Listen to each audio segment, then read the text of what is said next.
Alright, so I'm going to get started again with the Traveler's Tales Anthology chapter. And there's a Noelle right here, so let's go say hi to Noelle.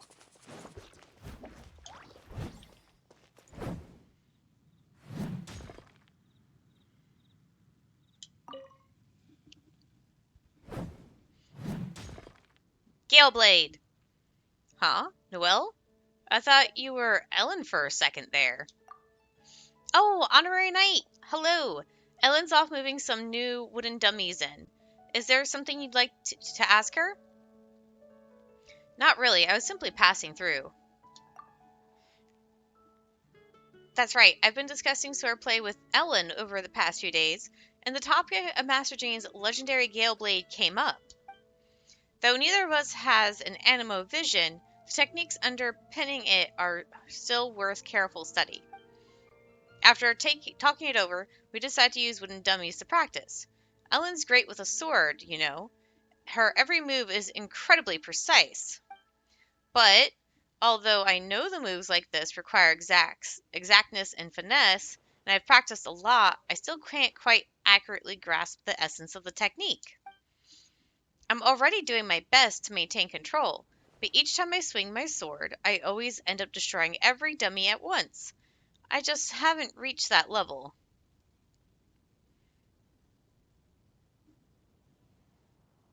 You know, I'm not surprised that this happened to you.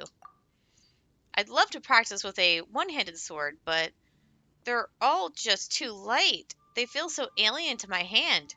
I can't comfortably wield them at all. Also, most of those blades are just too flimsy and go flying off the hilt as I wave them around, sometimes burying themselves straight into the ground. Last time I was practicing outside the city, one little mistake sent a blade flying right up to the top of the cathedral, and it slammed into the steeple bell. Oh dear Lord. The sound was like thunder, and that sent Sister Victoria into a panic. She rushed straight away to our headquarters, saying that the city might be under attack. Master Jean had to spend a good long time explaining things to her before she calmed down enough to leave.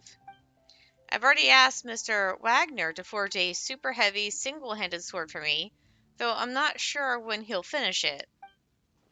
I do hope that its blade won't get flung off when I swing it.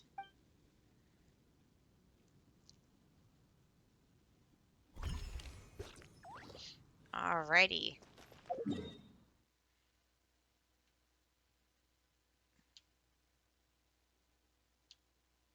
Okay, let's do sucrose then. I was looking to see if Fischl popped up, but Fischl hasn't popped up yet. So... Try and stop me!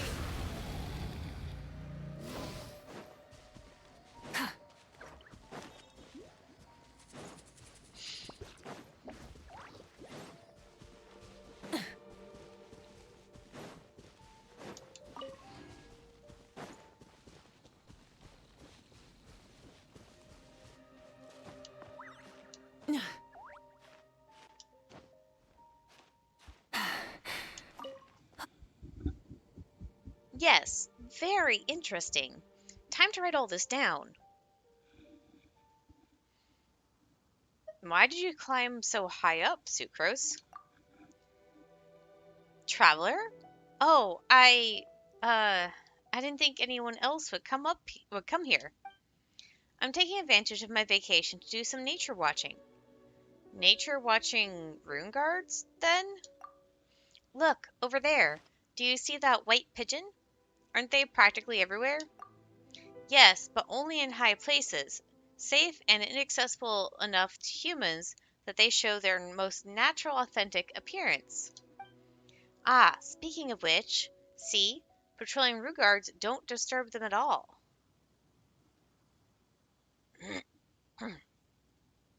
Is that because rune guards don't actively attack animals? That's precisely what I'm curious about.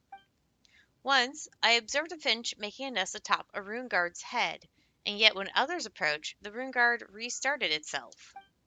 Could such a relationship be considered symbiotic? Is there some language or signal-based communication between them? I highly doubt that, Sucrose. I just think it doesn't recognize anything smaller than a certain size. Is this trust in automatons an inherited instinct, much like the imprinting phenomenon? Or is there an indication of them possessing greater intelligence than we assumed? No, they just probably thought it was a nice crevice or a lip or whatever on the room guard to make a nest. Living creatures are hosts to so many secrets, and I want to learn all about them. I totally understand how you feel. Thank you. I'm glad I got the chance to share these ideas with you, too. In the past, I've always thought that doing experiments by myself in the lab was the happiest, most fulfilling thing in the world.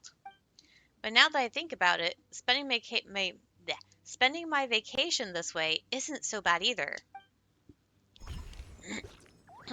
Oh, and she's still here.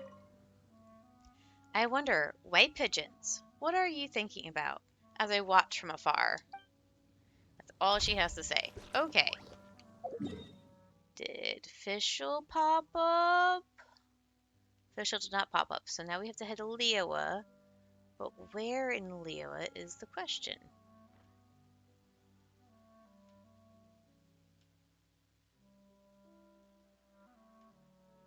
Or did they not release anymore? I don't know if they've released anymore.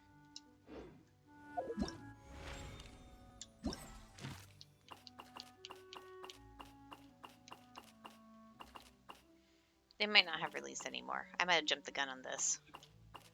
That makes me kind of sad.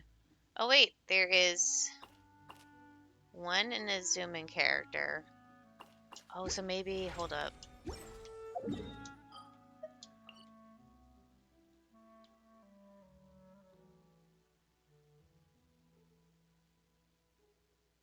Okay, Kokomi is available. Let's go talk to Kokomi and see what happens.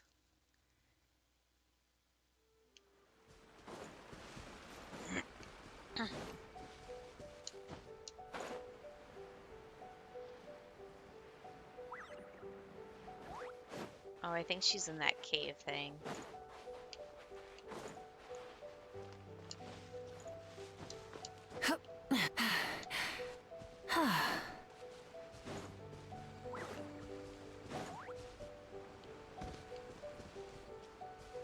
Yep, she's in her cave.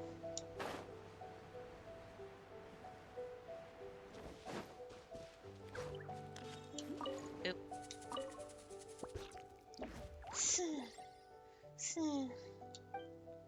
Kokomi appears to have fallen asleep.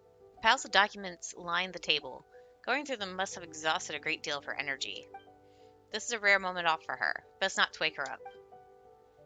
You wait for a while more. You unconsciously glance at the notebook that has fallen open on the table. Elegant writing catches your eye. Traveler hasn't visited Watsumi Island in a while. Energy -3. Perhaps we should find a moment when she's free to swing by and have a chat.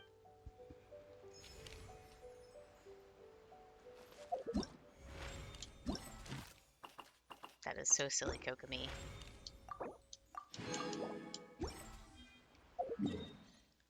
Okay, so this makes me want to search through all the regions now to see if other ones have popped up elsewhere. I was technically considering Kazuha as Leowa because that's where you first meet him. But there's also the off chance that he is not. Oops. Because he's technically from Inazuma.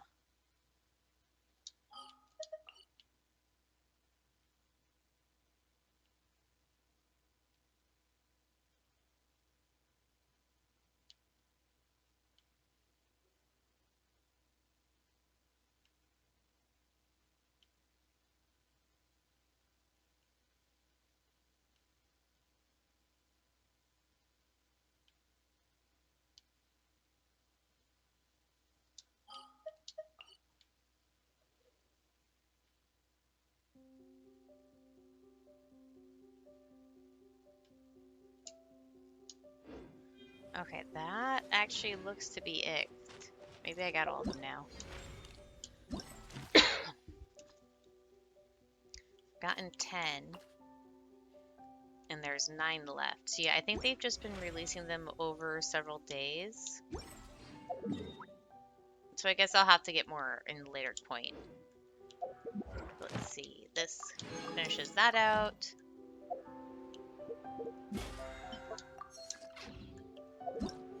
All right, so that's going to be the end for this segment of Traveler's Tales Anthology chapter, and I'll see you guys later.